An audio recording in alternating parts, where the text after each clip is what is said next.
Ideas and saying it's impacting you guys. Thank you very much. And today's episode is a story that really actually has touched me, and from a relative apparently. And her name is Christine. She has gone through loss, grief, sickness. And when you look at her, she's just jovial. She's managed to turn her pain into power. She's happy now, yeah. Karibu sana, Christine. Asante. So you can just tell us who Christine is. Good evening. Thank you for watching the program, and I'm glad to be a guest tonight. My name is Christine, Christine Hannah Wamboi Gitaka, and I've been through. They talk of through pain or through hell, but I talk of being to hell and back. But I'm grateful to God that He has brought me back to be able to share my story and to encourage somebody out there, to inspire somebody out there. And so you're welcome to listen to my story and see what God can do. Yeah. So Christine, just tell us who Christine is, where you started, where you grew up, and now your journey. Christine, I'm a child to Madam Lydia Mudhonik George and the late George Gitaka. I was born in Murang'a, raised in Mombasa, Nakuru, and we settled in Nakuru, so I call Nakuru my home. Mm-hmm. But I right now live in Murang'a on job. Nice. Yeah. So, and I'm a friend to many, a relative to many, and I think I'm a child of God who is purposed for his job. Yeah. So just tell us where your journey began. My journey began in 2009, I may say. Of course, I had lived a beautiful life, being brought up by both parents and all that. And in 2009, I graduated in 2007. I schooled in Makerere, and that's why I met the love of my life then. And we wedded in 2009. Mm-hmm. That was in May 2009, on 2nd May 2009. But unfortunately, it was not long-lived. We had an accident in December, Christmas night, the same year. So we were together for about 8 months. We had a fatal accident where my husband passed on the spot. I was left unconscious for about an hour and a half before the firefighters could get me out of the wreckage. Then I was in ICU for about 4 days. And by then I was 4 months pregnant. Oh. Yeah. So my pregnancy survived miraculously because the doctors in that hospital in Kampala, they actually expected me to miscarry. Mm. But my baby's heart rates were okay. As much as I was in a coma, actually I had gone into a coma. But my baby's heart rate were okay. Nice. Which I call a miracle. Mm-hmm. And even the way I was saved from the wreckage, it was also a miracle. It's a doctor who saw there, who attended to me when I was stuck in the wreckage. Mm. Yeah. So that's another long story. But yeah, it's a doctor who saved me. I called an ambulance, the police and all that. And she paid for the ambulance. Oh. And I didn't know her. Followed up even to the hospital. She made sure everything was going on well. Though she was in Kampala for about 3 days. So for the 3 days, she made sure everything was going on okay. Mm-hmm. Then I was airlifted to Nairobi hospital, to Aga Khan hospital, where family thought, because most of my family members are around here, it would have been better support and all that. So I was brought to Aga Khan, where I stayed for a month. So by the time I was coming from Kampala, I had a plate, niko na chuma hapa. And when I got to Aga Khan again, they did their tests. They found I had a fracture here. I had another fracture on my arm. I had 2 ribs broken. My jaw was broken. My head, this side of my head was fractured. I had to be fixed. Niko na chuma pia hii side ya kichwa yangu. So from that, but my baby survived all the way. She went for full term, and I actually went for normal delivery. Alizaliwa normal. Ata the pain most mothers talk about, sikumbuki nika experience hiyo. So my baby was born. I was still on a wheelchair by then. Having therapy ndio niweze kutembea and all that. So my husband's funeral was done in my absence, but with my consent. Because you couldn't make I it. couldn't attend. Yeah. Okay. You were still at the hospital. I was still in the hospital. So yeah, kutoka hapo I recovered. I did a lot of therapy. I was being hosted by a sister-in-law, his firstborn sister. She's the one who hosted me for 2 years and a half when I was doing my therapies and taking care of a newborn. Actually, she's the one who took care of my baby because I could not do much. Until after 2.5 years, I got a job. So now I'm working in Muranga. Yeah. Nice. After which, the accident left me with a brain injury, which caused epilepsy. Oh. So I became epileptic from 2010, which has kept me on medication till today. Yeah. Wait. So let's just backtrack. By the time you're getting pregnant and still doing the therapy, how was it for you? How was it handling pregnancy with all the therapy and everything? Funny enough, it wasn't difficult. I most of the times I talk about God's miracles because so many things were happening, but I was always smiling, always happy, and God kept a lot of good company around me. I didn't have the time to think, and ikifika saa kulala I would sleep because I've had a whole day which I've been busy with. My sister-in-law had twins who were about 1 year old. So they kept me busy. I was the one taking their videos because, they kept me busy the whole day. So by the time I'm going to sleep, I'm tired. It was not difficult. And how the pregnancy was not difficult. How did you handle the grief of losing your husband? And especially that you guys were only 8 months into marriage.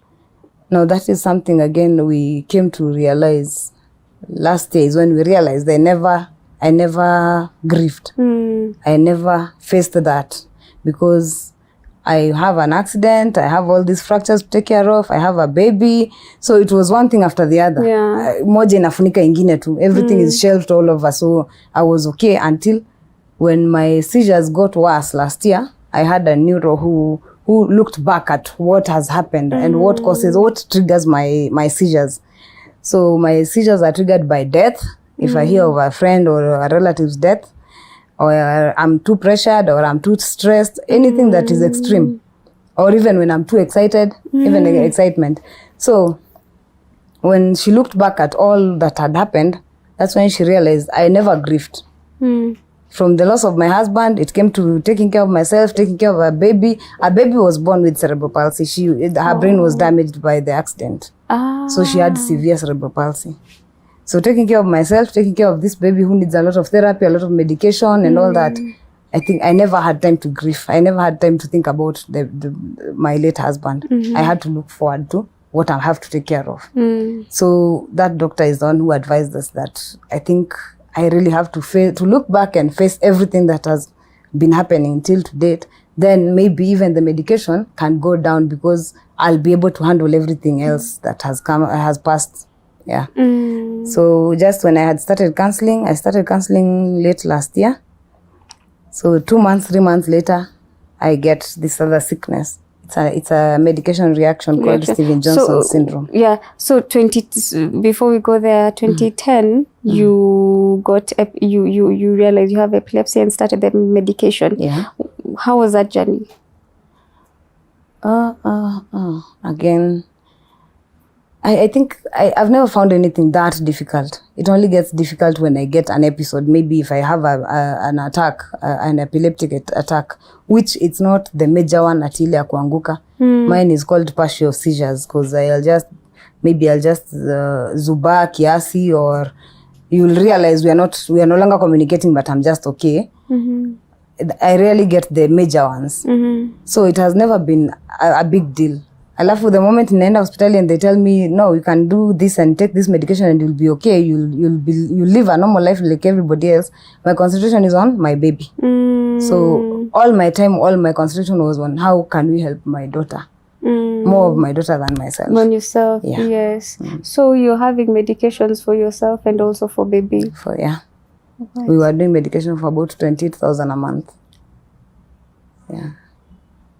But let's just take a short break. We'll be back in a few. Don't change the dial.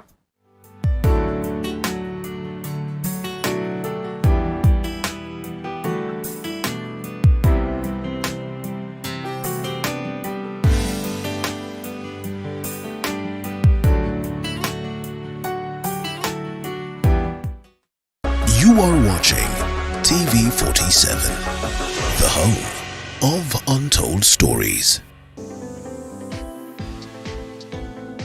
Entrepreneurs around the country are creatively grinding. I started with a borrowed phone. A borrowed phone? Yeah, that could last 2 hours with charge. We just have to do quality work for them. To make their mark in an unpredictable market. It was now going on a sales venture, looking for stockists door to door. On the grind, we bring you their stories so you can tell yours. Every Monday at 7:30 p.m. Men are known to be the pillars. We're rising up together. Say your point. You need an alpha male now to come and help you and your girl. Ameongea zero. And women, they are the cornerstone that hold the pillars. Don't be entitled. A man is peaceful, a man knows how to talk to a lady. This November, the men's of untold stories.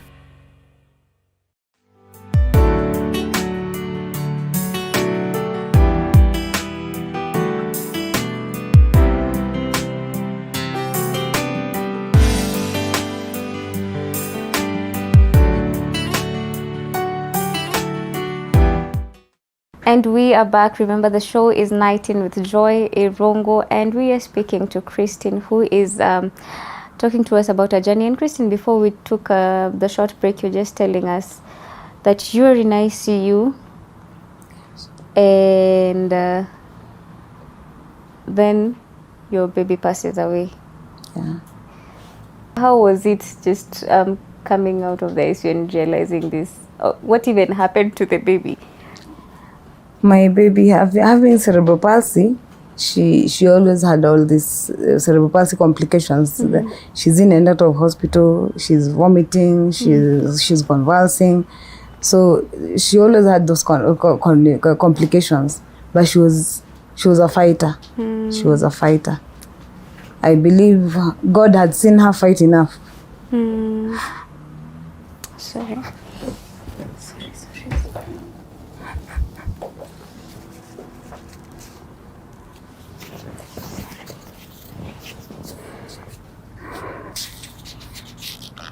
I believe God has seen her fight enough, and she had won enough fights. Mm-hmm.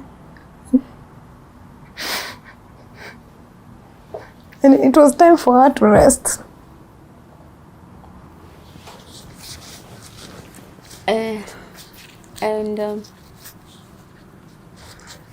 So while I was in ICU, I actually saw a vision while I was in a coma.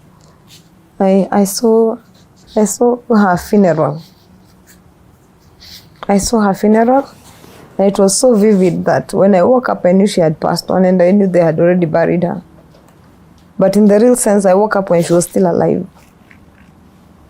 But when I was in a coma, I saw her funeral, a very beautiful funeral, a very big gathering, but it was a beautiful funeral with people are not crying, people are just calm.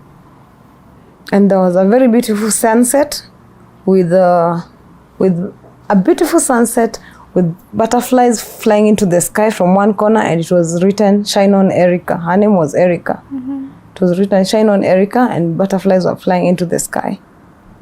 And when I woke up, I was so sure she had passed on and her funeral had been done. But she passed on 2 days after I woke up. And at that time, after the vision, did you have any communication with your mom? Communication with mom? With my mom? Yeah, how Erica was? No. When I woke up, I didn't want to believe what I had seen, so I did not even ask about her. It took me 2 days. Actually, the day she passed on is the day I asked my sister how was she, and by then I could not talk. I had a trachea on my throat, so all I could do was write something, and then you reply, you answer me verbally. So I wrote to her, "How is Erica?" And she told me, "Erica is fine, she's fine." And I remember the same day she told one of my best friends to come with videos and photos of Erica for me to see how she was. Because I'm told when I woke up telling the doctors I wanted to go home to bury my daughter.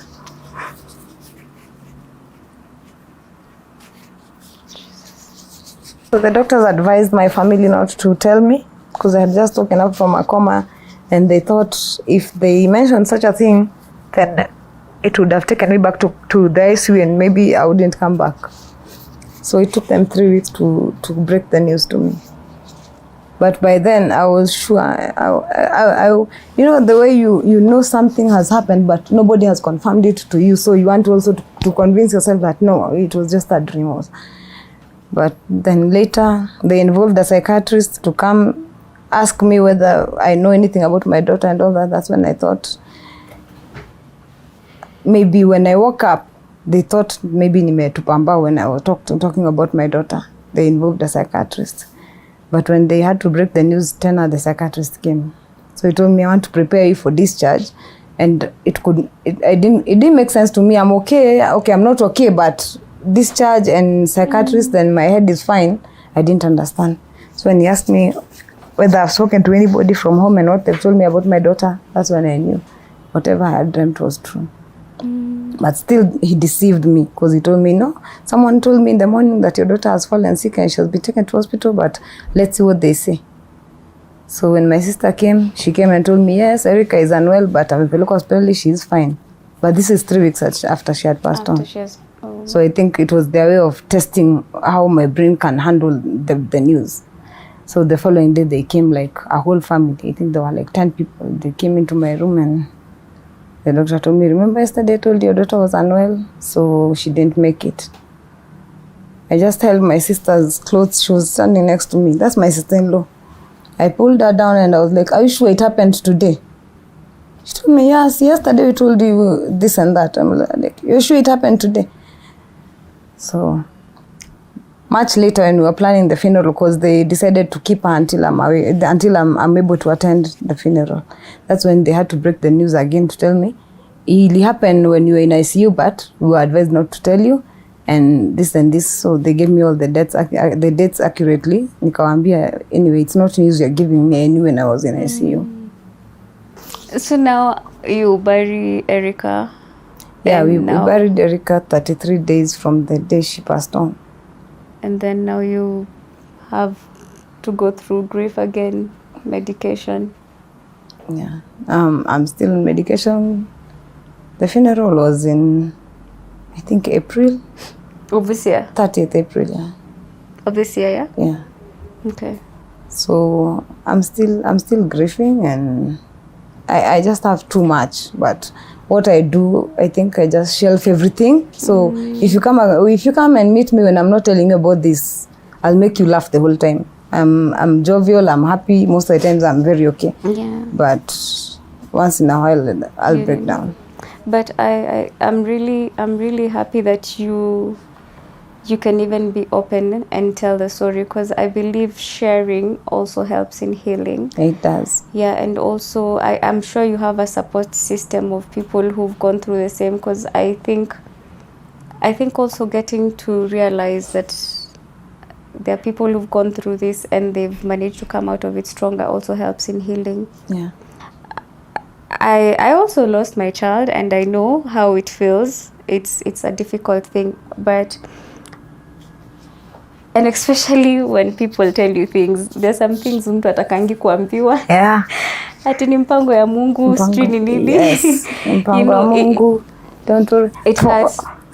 Yeah, but I just pray that you get support system. There are groups like Still a Mom and all that can really walk the journey with you, because at my time, I think I couldn't even listen to anybody who hasn't gone through the same thing. Exactly, true. I couldn't, like, unaniambia, you don't know what I'm feeling, you get? 2 years later, they see you crying and they're like, I see this thing happened 2 years ago. Yeah, they won't understand. They won't understand. But this is somebody who umekuwa naye kwa tumbo yako 9 months, amegrow na wewe, you know, there's that attachment, but I'm just, I don't know.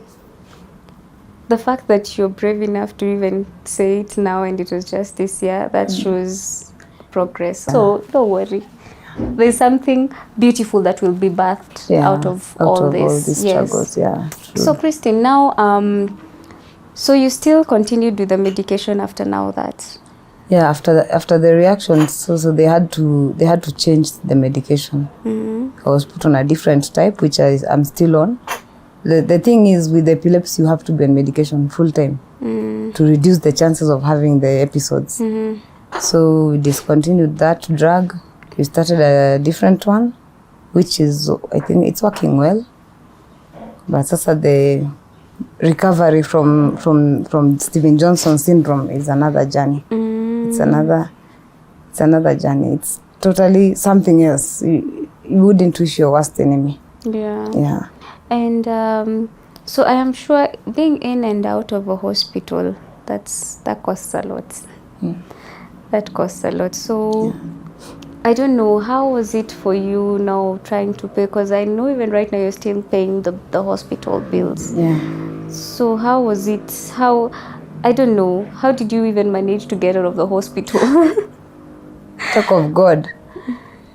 We had been patients at Aga Khan that's where my daughter was born.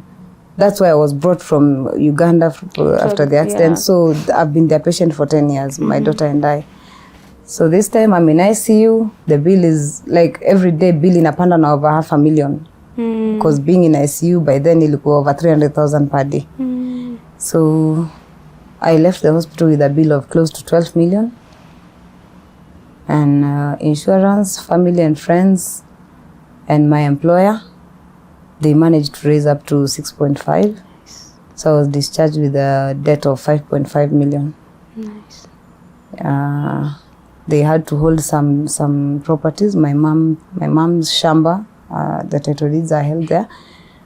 Then they give us time to make payment for the balance, but we've not been able to. After being discharged, I've been making trips to Aga Khan, like every 1 week, 2-3 trips to Aga Khan, because I still have an eye problem. This eye has not regained sight. And it also requires surgery, so they keep monitoring how it's performing. So I think then they had to understand. I told them we don't have any other way out. And I told them to stop calling my mom because she was the one getting stressed. Now that I'm okay, I told them just deal with me. So we were left with a debt of 5.5, and I have an eye surgery that will go for between 400 to 500,000. From a different channel, we've managed to raise 2 million. Nice. Yeah, so now the debt has been reduced. We are left with a debt of around 4.2 million. 4.2. Yeah. And that's, we are going to take care of it. People will come through. And, I pray so. And so for my viewers, everybody who's watching this show, let's kindly just show some love to Christine and, support her, finish this bill, and uko na pay bill? Yeah, I have a PAYBIll number. Just give us the pay bill. The PAYBIll number is 804-2381. 804-2381. Yeah, and it comes in the name Hannah Gitaka. The account? No, it comes, that's the PAYBIll number. It comes with the name Christine Hannah's Medical Fund. So that is? The PAYBIll number. PAYBIll or buy goods? PAYBIll. PAYBIll. So account number is Hannah. Account name, you put your name. You put your name. Yeah, the PAYBIll number is 8042381. Account name is your Account name is your name, so that I can find somebody who will appreciate. Okay. Nijue ni nani amenisaidia. So. And then the name that will come in will appear is Christine Hannah's Medical Fund. Guys, that is a PAYBIll number. The account name is your name, and Christine Hannah is the Christine Hannah Medical Fund. Medical Fund is what will come. Let's show some support. It is only 4 million. 4 million. If we donate 1,000, and my viewers, you've grown every Saturday. Tumefika karibu mita. Mkitoa 1,000, we'll reach somewhere, sindio? Wow, yeah. We'll reach somewhere. So share the account number. Share even with your friends, even on this the link to this, so that we can support Christine, because today is her, tomorrow it's you. We all need help from each other. Amaje. You have, I can see you have diaspora viewers. Yes. Yeah, diaspora viewers will always use my phone number.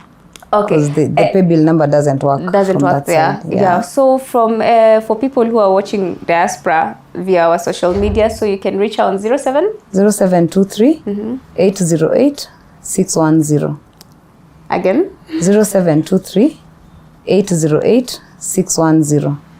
And that will come in the name Hannah Gitaka. Hannah Gitaka. Yeah, So guys, all my phone names could not fit on Safaricom, so they normally use the first and the last. Hannah Gitaka. so guys, let's show some love to Hannah Christine.